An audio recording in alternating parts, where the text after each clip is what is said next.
Well, as we sum up the two games, I said it last week, I'll say it again, we couldn't have asked for more in the sense of playing two championship-level programs and two different teams where they were very guard-oriented last week and playing through the post with a postman, and this team obviously is so skilled at the forward and wing positions. And it was very good for us. We had a couple of great runs in both games, and we've had a lot to learn from both games. And tonight's game, we had a 23-0 run. I think we held them scoreless on 11 possessions. We got better. I mean, we really did. And we carried that to the end of the half. The second half, we had to make a lot of adjustments because they adjusted the game. And they used their spacing, and they used their screening, and they used the fact that they have very good long-range shooters at the forward position, and it made us adjust.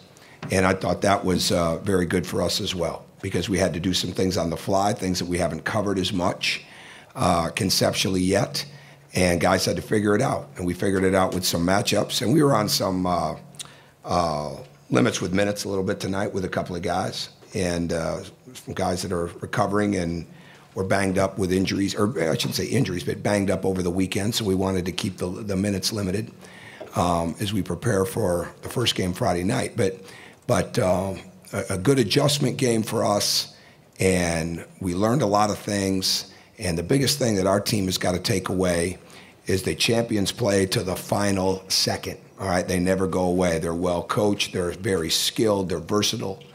They do different things. And when you're going against teams like that, you have got to be engaged.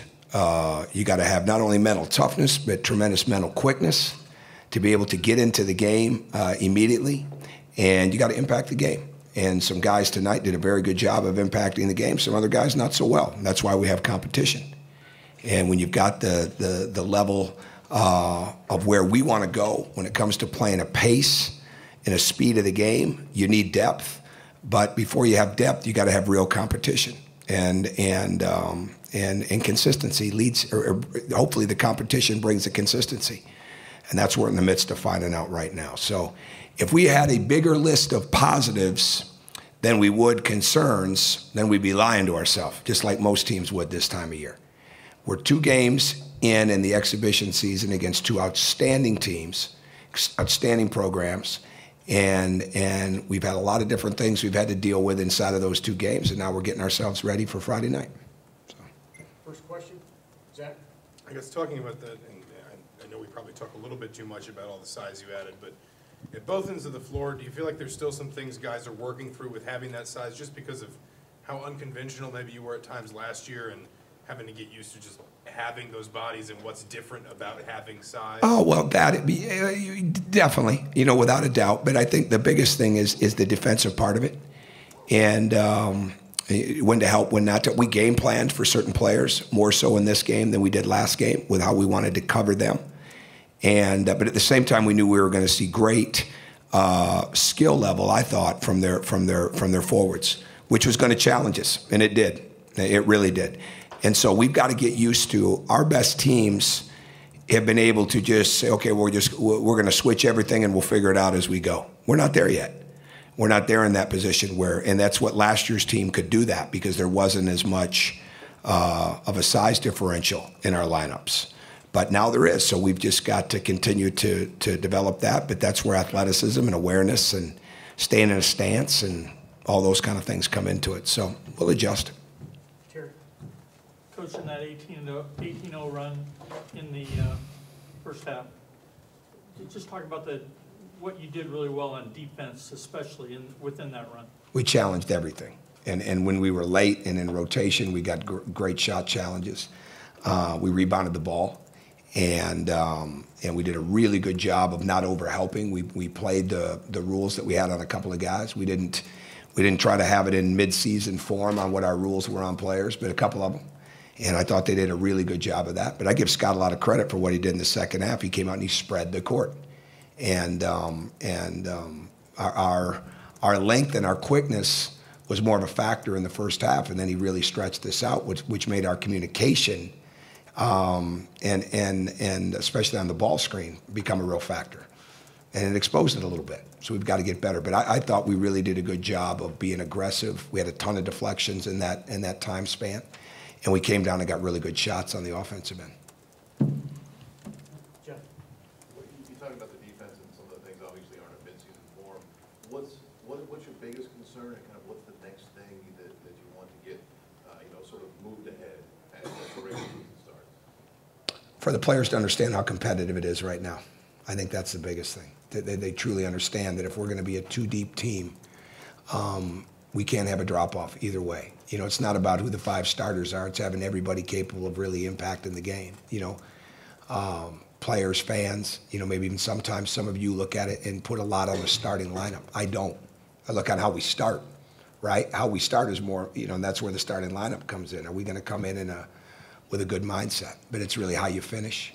So I think that's the biggest thing. But there's a lot of things that we've got to get better at. I think can we continue to deal with the spacing from another team, and at the same time, can we deal with a team that wants to pound it in?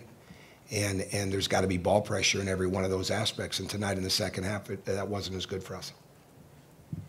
Yeah. Coach, this is the second game in a row where you really had to adjust during the game, like you said. What's kind of the key to learning those things on the fly, and like you said, kind of tossing things that they? Well, shared responsibility on the court. Where they don't just assume that the other person knows it.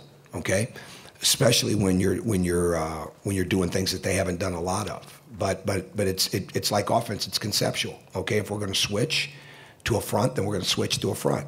Okay, and we've worked so hard on covering the ball screen a couple of ways, so we get really good at that. All right, that we've got to go to the other parts now. I mean, there's so many different ways to guard it because there's so many different ways to attack it, and now that's what we've got to build on. So in answer, with Jeff's question, okay, can we keep getting our concepts and our base down, and at the same time start to make those adjustments that we've got to be able to go to in a drop of a hat? And so that's a part of it. But calling out the screens early and not getting screened, once you're helping on the ball and recovering, those are big things. But I love it. We'll learn a lot from the film from that. Tom, if you don't get the drop off, if guys play at the level you want them to play, I mean, how big a rotation could you play? I'm not sure yet. I think I don't want it to be game to game because then you don't have consistency. Now game to game will be matchups, and that may be lineups as we go. But you want a level of consistency in all of your guys. That's when it's truly too deep. It's truly too deep when they feel it's too deep because you've got to go to a high level. You don't want any nervousness. You don't want anxiety. You want a heightened level of awareness and an urgency, okay? And you have to be ready coming off that bench. Whether you started the game and got subbed or whether you're a sub, you have to be ready because the level of play that we're facing and going to face, these games come down to possessions, and it's rarely ever the one that's just at the end, right? That's the one that everybody remembers, but it's the ones during the game where somebody wasn't locked in. And that's what we've got to learn. So I learned some things tonight too, which will be good that I'll be able to put into account as we move forward.